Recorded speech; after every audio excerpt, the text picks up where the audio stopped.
The next speaker up is Jan Kaul. He is the founder and CEO of Dashbook, and he's going to talk to us about materialized views in Iceberg. Thanks. Can you hear me? I guess so. Welcome, everybody. Thanks for joining me today. I'm Jan Kaul, and I'm excited to talk about how materialized views can simplify the way we approach analytical data transformations. So before we dig in, let's take a step back and try to understand the context. If we want to understand the benefits of materialized views, it's helpful to look at the typical data sources we deal with in analytical systems. These are different from the ones that we typically have for transactional systems. I've depicted here a transactional database as an example for transactional systems. And if we examine this, it is evident that the data is always generated directly before it's inserted into the system. There's never a prior record of the data anywhere else. And this is evident in everyday use cases. For example, if a user signs up on a website or submits an order on an online shop, the data is generated in the process and directly inserted into the system. This is different for analytical system. When I say analytical system, I mean like OLAP databases. Because for OLAP databases, the data is always derived from already existing data. Typically, the data originates in some external source systems, like transactional databases or event streaming platforms. And these are then accessed or loaded into the OLAP system and transformed and cleaned for analytics. The point here is that it's always every query can be expressed in terms of already existing data. And this data can also be referenced in, for example, like a SQL query. This is the reason why we see many companies using views for the transformation. With this approach, you first load the data from external sources into your OLAP system, which is shown here with the orders or customers tables. You can use a tool like Absolver for that. And this is also a difficult problem to make sure that the data replication from the external systems is going correctly. But once you kind of have the data inside your OLAP system, you can start creating views that reference the tables from this staging layer at the beginning. And this is kind of nice because we can declaratively define what we're looking for, and we don't have to worry about data freshness, keeping track of changes, or also not duplicating any data if we're rerunning pipelines. If we were using tables, we have to have all this machinery to track, okay, have we already processed this data, and am I duplicating anything? So as a user, views are kind of comfortable. So if views are so nice, and is that everything we need to build like great data pipelines? Well, actually, it's not so fast. Because actually using views can be not so fast. The issue is that with views, you're performing a lot of redundant computation. Every time you query a view, the view executes the whole query, even if the underlying data hasn't changed. So, and if you look at typical data lakes or lake houses, the amount of data that is regularly inserted or updated in the system is actually really small compared to the data that stays unchanged. So if you're using views and you're going to run the same query over data which mostly hasn't changed, and you're redoing computation that you already have been done. This is why you often run into scaling problems, that if you have larger amounts of data, you cannot really solve them with views. And the query engines are crunching through much more data than you would actually need to, increasing the costs and also the response time. That's where materialized views come into play. They combine the simplicity of views with the performance of tables. Just like a regular view, the materialized view is defined as a query. But unlike a regular view, the query is executed beforehand and stored in a physical table. So if people want to actually query the materialized view, it can look up the data in the physical table and directly return the data to the consumers. So if you have multiple salespeople accessing the newest sales data every day, with a materialized view, you have to run the pre-computation once, and all of them can access the data directly without rerunning the query.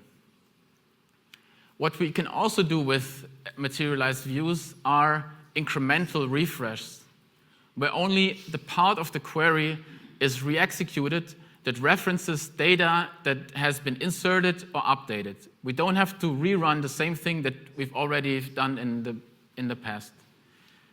This is difficult and it requires a lot of machinery and implementation, but this is theoretically possible. And all of these benefits, so the simplicity of views with the performance of tables, led to the fact that many companies are introducing materialized view-like products at the moment. We have Delta Live tables from Databricks, the reflections from Dremio, and dynamic tables from Snowflake, which are all a similar technology, something where you declaratively define how you want to transform the data, and in the background, it's performing the computation for you so that you don't have to track the changes. So just as Iceberg table provides a vendor-neutral standard for storing the data, I would like to see a future where Iceberg materialized views are a standard to defining data transformations.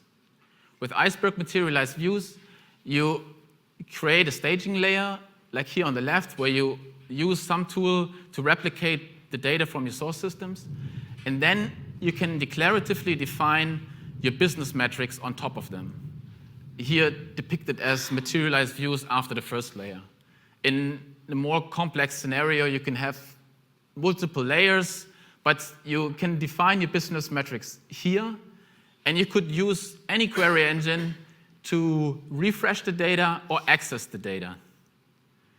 This is different from the different vendor products we have right now. If you're using Delta Live tables from Databricks, you won't be able to access them with, well, maybe with Spark, I'm not sure, but you won't be able to access them with Trino or anything. So you have no vendor lock-in, and you can actually choose the best tool for your choice. An additional thing that this enables is that we can have a multi-engine data stack, where we use different query engines for different pipelines, for example. We could use a single node query engine like Apache Data Fusion for a small pipeline where we don't have a lot of data, or use a large distributed query engine like Trino for large data sets. So that's the vision. And now I'd like to see how far we've come in accomplishing that. And to include materialized views in the Iceberg specification, I started the Iceberg proposal process, and we've had some intense discussions and reached consensus on the general design. There's still some questions that need to be ironed out, as with many different people, it's always difficult, or also companies involved, it's always difficult to reach a conclusion. But I'm hoping that we can, in the near future, include this into the Iceberg standard. To validate the current design, I've created an implementation of Iceberg materialized views in a Rust client, which I'll demonstrate later in this talk. So now let's try to better understand how materialized views work.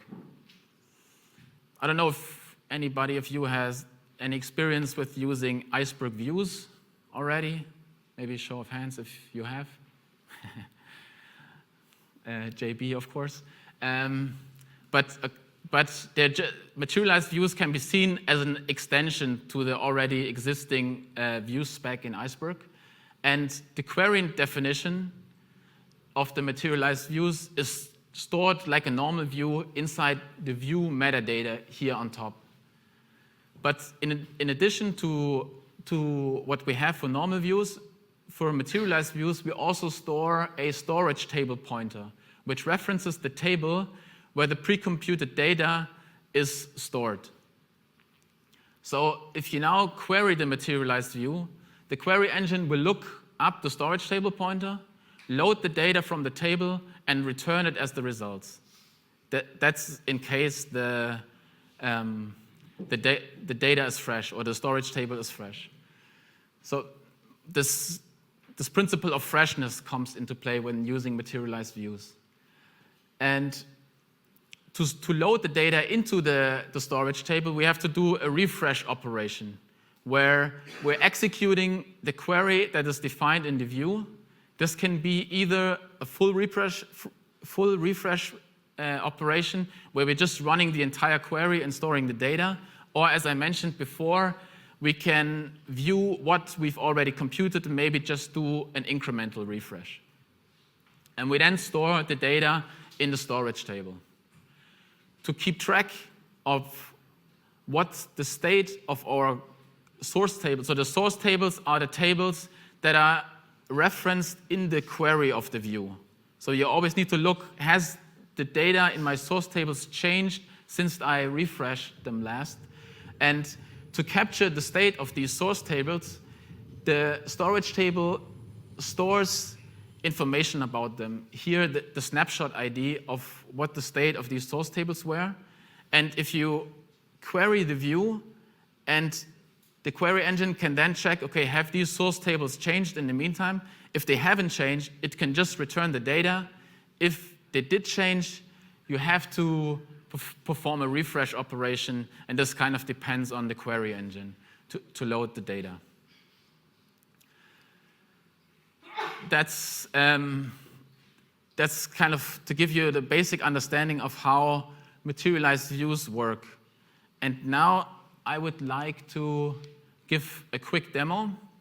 And as I said before, for this demo, I'm going to use the Rust implementation of the materialized views, which I've implemented to validate the design. And in this demo, I'm going to use the Apache Data Fusion query engine, which is probably not so well known yet. And as a first step, I want to create this staging layer. So I'm creating a table for my customers. I'm defining it as an Iceberg table, and I'm going to store it somewhere in object storage. This is just to simulate the typical change data capture or replication process that you would do from an external system. So I'm just, because I didn't want to overcomplicate the demo, I'm just going to insert some sample customer data into this table. And at the very end, you can see we have multiple customers all coming from different customer segments or technology backgrounds. And I'm going to create another table here at the bottom, the orders, another orders table, which is also part of our staging layer, where we just store some orders data, also again as an Iceberg table stored in object storage. And again, I'm going to insert some values into the table. And so this isn't all that exciting. Or actually, if you're new to Iceberg and you want to learn about it, maybe like also already having Iceberg tables is kind of cool. But now comes the interesting part. So just like if I would create a view, I'm going to create a materialized view where I can directly express what I want to calculate. So let's say I'm interested in the amount of sales I have every month in every customer segment. I would write a query similar to this, where I can reference the tables from my staging layer that I've created earlier. And I'm going to sum over the total price of the orders, and I'm going to group by the month and the customer segment. So it's just like writing a normal query. I mean, at first sight, it doesn't look so exciting, but at first point, if I just create this, my storage table will be empty, and I will not be able to load any data. So before we want to access the data that is computed by this materialized view, we have to run a refresh operation. And the refresh operation is done here with this user-defined function, because so far I've only implemented it as a user-defined function because it was too much to kind of change the SQL parser. But we can see here that, okay, it's performing the refresh operation, and it's returned to me, okay, the refresh was successful. And now we can just write a select clause to look at the data that we've computed in this materialized view. And this directly returns the data that is stored in the storage table without needing to rerun the query. Okay, that's it so far. But the interesting thing is that when your source table changes, the data pipeline automatically has to update, right? So if we now insert additional data with this insert statement here into our source tables, we would like our results at the end to change. For that, at the moment, we have to run the refresh operation again. And if we query the materialized views, we get the refreshed results. Kind of awesome, because we just declared what we want to do, and if we run the refresh operation, it will automatically keep our data up to date. So I think that's already pretty cool, but what I mentioned earlier is that if we have this standard for everything and we can use different query engines for everything, it gets even better, because now I can access a Trino cluster I have, and since the specification or the materialized views haven't been introduced in the specification properly, it hasn't been implemented in Trino yet. But what I can do is try to access the data from the storage table. I can already see the storage table in the catalog, and we can run another select clause here. And by default, the implementation currently just adds -- storage at the end to notify it's a storage table, but we can query the storage table from Trino, so from another query engine, and we get the same results. So we computed the results with like one query engine just by defining them declaratively, and we can access them with a different query engine in the end. That's it. Thank you for listening.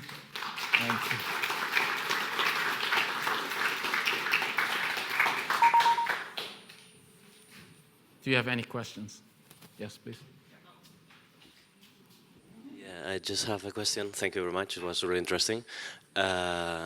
Basically, when you are refreshing instead of defining what you want to refresh the data in the declarative way, you are doing manually whenever you want the data. So my question is, how you see that will change? Because if you have different people that is using the same data, I assume that what you implemented now will do whatever needs to be the deltas when you do the refresh. So if multiple people they are doing refresh, I think that you might have a problem. The thing is that this refresh operation it's an idempotent operation, which means it always returns the same result if it's executed multiple times. So if I run the refresh operation, so the first user who would run the refresh operation, it would perform the computation in the background, And then if the second user runs the refresh operation, it will already see, I've been refreshed, I have the newest state, I don't have to do anything, and it will just return without needing to do the computation. But you're right, there can be, like in the systems from Snowflake and Databricks and all of that, they have more sophisticated ways of looking at the graph, which tables or which materialized views or delta live tables depend on each other, and they will automatically or probably automatically rerun the computations so that you're mostly, like you don't have to worry about it, you will always have almost the newest kind of data. But this can always be like added on top of this, right? So this gives the basic functionality, and right now you kind of have to refresh it yourself, or you run like a Kubernetes cron job or something that will daily run the refresh trigger, but this is kind of the base building block, and you can build these automatic updates you can build then on top of this. I hope Thank you very much. Really, really nice talk. Yeah. Hello, thank you. I wanted to ask you if when you implemented your POC in Rust, Yes. how much data have you used? Sorry, how much? If you have used a large amount of data, or was it small data sets? I've tried. So I've used the Rust implementation with the Data Fusion query engine on like sample data sets, TPCH, and this works fine. But I haven't tried materialized views with that. I just looked at like a smaller example here, but I don't see a reason why like the query engine works and it's executing the query. Why? I was asking because I was previously working with Postgre and materialized views with not so much data. Yes. They are terrible. The thing is, I mean, Postgres internally stores like row level entries, and Iceberg tables and Data Fusion or the implementation, it still uses Parquet files underneath it all. So you're storing the data in the end in Parquet files, which are like a columnar format. Thanks. Which is much more efficient to do these kind of computations. I mean, Postgres isn't made for columnar operations, and the performance should be much better if you're using another query engine like Data Fusion or something. Thank you.